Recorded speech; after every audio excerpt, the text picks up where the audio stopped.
नमस्कार. विशेषच्या या भागामध्ये आपल्या सगळ्यांचं स्वागत. मी प्रसाद काथे. महाराष्ट्र विधानसभेचा कार्यकाळ संपल्याने एकनाथ शिंदेंनी राजीनामा दिला आणि त्यानंतर महायुतीत त्यांच्या पातळीवरचं राजकारण सुरू झालं. पण दुसऱ्या बाजूला मवियामध्ये मात्र वेगळाच विषय सुरू झालाय. पराभवाच्या नंतर निराश असलेल्या मवियामध्ये आत्ताच्या घडीला जे घडतंय ते सगळंच्या सगळं कपोलकल्पित आहे. कारण त्यांनी पराभवाला ईव्हीएमला जबाबदार ठरवलंय.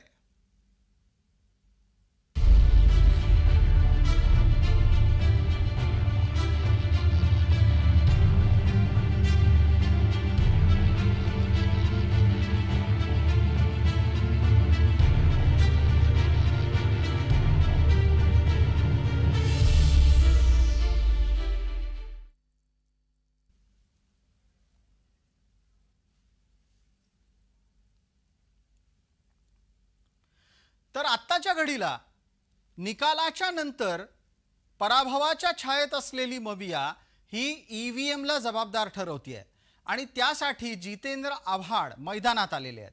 जितेंद्र आव्हाड कळवा आणि मुंब्रा असं नाव असलेल्या मतदारसंघातून विजयी झाले आणि गंमत अशी आहे की त्यांनी स्वतःच्या विजयाच्यासाठी बिनचूक ईव्हीएम वापरलं गेल्याचा एक प्रशस्तीपत्रक असलेला पुरावा हा समाज माध्यमांमध्ये टाकला.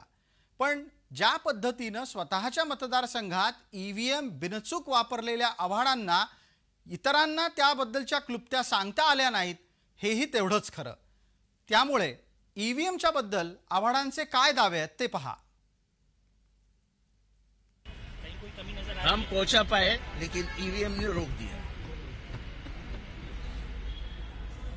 ठीक है. ईवीएम बहुत गुस्सा है उम्मीदवार, और ये गुस्सा उम्मीदवार नहीं है, महाराष्ट्र की जनता बहुत व्यथित है कि ये क्या हो गया.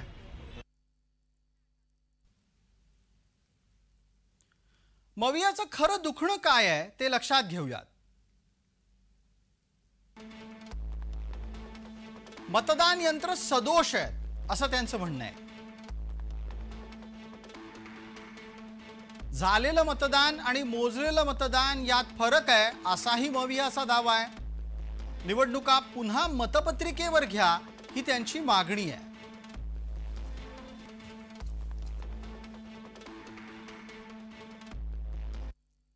आमचे कार्यकर्ते आता कुठे हताश झालेले आहेत की जर आमदारकीचं इलेक्शन होत असताना ईव्हीएम मध्ये जर घोटाळा होत असेल तर मग येणाऱ्या स्थानिक स्वराज्य संस्थेमध्ये सुद्धा अशीच गोष्ट होऊ शकते. त्यामुळे इलेक्शन कमिशन आणि आमच्या कोर्टाला विनंती आहे की 4 दिवस आम्हाला द्या, आम्हाला पुरं मशीनची इथं पोस्टमॉर्टम करू द्या, चिकित्सा करू द्या आणि कुठेतरी आम्हाला आश्वस्तित करू द्या, आमच्या कार्यकर्त्यांना आश्वासित आणि लोकांना आश्वासित करूया की ईव्हीएम मध्ये काही नाही. त्यासाठी इलेक्शन कमिशनने पुढाकार घेण्याची जरूर आहे. आता छत्तीसगड निवडून आलं तिथं ईव्हीएमचा घोटाळा नाही झाला. महाराष्ट्रामध्ये लोकसभेच्या निवडणुकीला आमचा दारुण महायुतीचा पराभव झाला. आम्ही पराभव मान्य केला, हा जनतेचा कौल आहे. बरोबर. तेव्हा ईव्हीएम परफेक्ट होतं का तर त्यांचा विजय झाला. असं नसतं बाबा.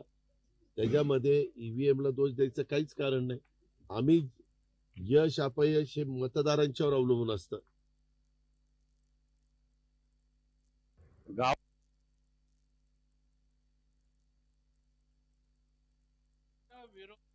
गावकऱ्यांनी आंदोलन केल्याचे प्रकार हे सगळे विषय वेगवेगळे विषय या बैठक. काही ठिकाणी एका सेंटरला असलेले समान बूथवर समान मतदान उमेदवाराला, मला हे सगळे आश्चर्यजनक प्रकार दिसले. काही ठिकाणी वेगवेगळ्या पद्धतीनं इलेक्ट्रॉनिकच्या यंत्रणा बाहेर, मतदान केंद्राच्या बाहेर वायफाय अशा पण सिस्टीम दिसल्या. याचं निश्चित कारण वेग बोलण्यात काही अर्थ नाही. त्याचे कॉन्क्रीट पुरावे जमा करून त्याचे एव्हिडन्स बनवून येणाऱ्या काळात मला असं वाटतं न्यायालयीन प्रक्रिया करणं हे याला उत्तर राहील. मला वाटतं विरोधक आता रडीचा डाव खेळताना दिसत आहेत. कर्नाटकमध्ये जिंकले त्यावेळेला ईव्हीएम वर संशय नव्हता. झारखंडला जिंकले तिथे हेच ईव्हीएम होतं आणि लोकसभेला निवडणुका झाल्या त्या ईव्हीएम वरच झाल्या. मला वाटतं अशा प्रकारे मतदारांनी कौल दिल्यानंतर लोकशाहीमध्ये जय पराजय होत असतात. आपण मतदारांच्या कौलाचा सन्मान करण्याची आवश्यकता आहे. एका बाजूला जितेंद्र आव्हाड आणि रोहित पवार ईव्हीएम विरोधी आघाडीचं नेतृत्व करत असताना सर्वोच्च न्यायालयानं चक्क मतपत्रिका वापरून निवडणुका घेण्याच्या याचिकाच फेटाळून लावल्या. Doctor A.K. पॉल यांनी ईव्हीएमच्या विरोधातली म्हणजेच मतदान यंत्राच्या विरोधातली याचिका दाखल केली होती. त्यांची कान उघाडणी कोर्टानंच चक्क केली. चंद्राबाबू नायडू आणि वायएस जगनमोहन रेड्डी यांच्यासारख्या प्रमुख नेत्यांनी सुद्धा मतदान यंत्रामध्ये छेडछाड केली असा आरोप जेव्हा लावला तेव्हा कोर्ट काय म्हणालं, सर्वोच्च न्यायालयात न्यायमूर्ती काय म्हणाले ते पहा. तुम्ही जिंकल्यावर ईव्हीएम योग्य आणि हरल्यावर ईव्हीएम मध्ये छेडछाड होतीये हे कसं काय असू शकतं, इतका थेट सवाल विचारत सर्वोच्च न्यायालयाच्या न्यायमूर्तींनी मतपत्रिकेवर मतदान घेत निवडणुका करण्याच्या प्रस्तावाला फेटाळून लावलं, मागणीच फेटाळून लावली.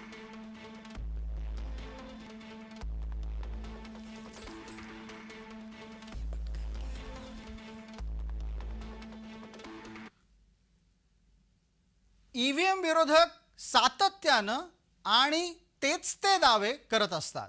त्याचं वास्तव पटकन समजून घेऊयात. ईव्हीएम विरोधक म्हणतात की म्हणे जगात मतपत्रिका वापरल्या जातात. वास्तव हे आहे की जगात काही ठिकाणीच मतपत्रिका वापरल्या जातात. अमेरिकेत सरसकट मतपत्रिका वापरल्या जातात असा दावा आहे. वास्तव आहे अमेरिकेत मतपत्रिका आणि मतदान यंत्र दोन्ही वापरतात, कारण अमेरिकेमध्ये भारतासारखा एकच निवडणूक आयोग नाही. विरोधकांचा असाही दावा आहे की मतपत्रिकांचा वापर हा पारदर्शी ठरेल. वास्तव असं आहे की मतपत्रिकांचा वापर हा प्रचंड खर्चिक आहे.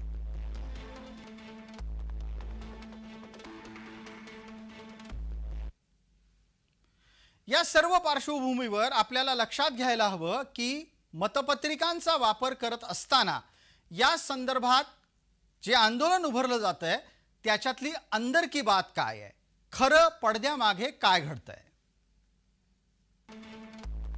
पराभवाला मतदान यंत्र कारणीभूत असल्याचा दावा शरद पवारांना मान्यच नाहीये.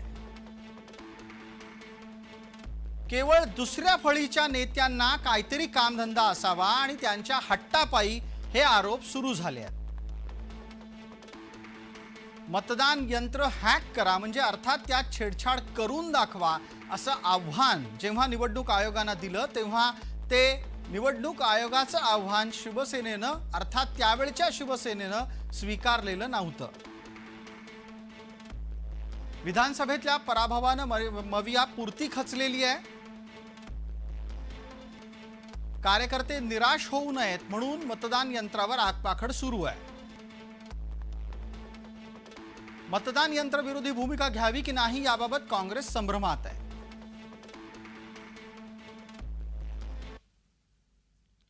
तर मतदान यंत्रांवर स्वतःच्या पराभवाचं कारण लादणाऱ्या या मवियाची पुढची कारणं पराभवाची काय असतील त्याकडे आपलं लक्ष राहील. तूर्तास विशेषमध्ये इतकंच.